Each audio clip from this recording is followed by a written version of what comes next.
And one of my favorite coaches of all time that's on the speaking circuit is a guy named Don Shula. Are there any Miami Dolphin fans in the audience? Couple? All right. One? All right. Anyway, when Coach Shula was the coach of the Miami Dolphins in the 70s, as you know, they had this undefeated season. I mean, unbelievable record. And he couldn't go anywhere in Miami without people going up to him.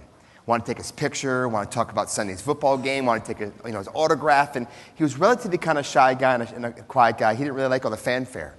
So he convinced his wife that during the off season, they're going to rent this little log cabin upstate New Hampshire just to get away from all the fans in Miami.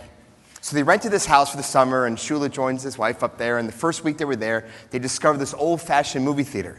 You know those old-fashioned movie theaters at one screen, the old-fashioned popcorn machine? So Shula bought their tickets and bought their popcorn. They walk in this movie theater. There's a handful of people there.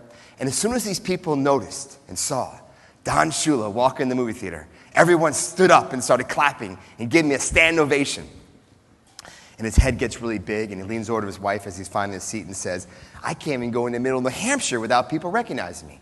And his wife says, Don, calm down and watch the movie. And so they watched this movie. It was a very moving movie, very compelling movie. So when Shula was walking out of the theater, he starts talking to some of the locals about how wonderful this movie is. And he realizes that these people have absolutely no idea who he is.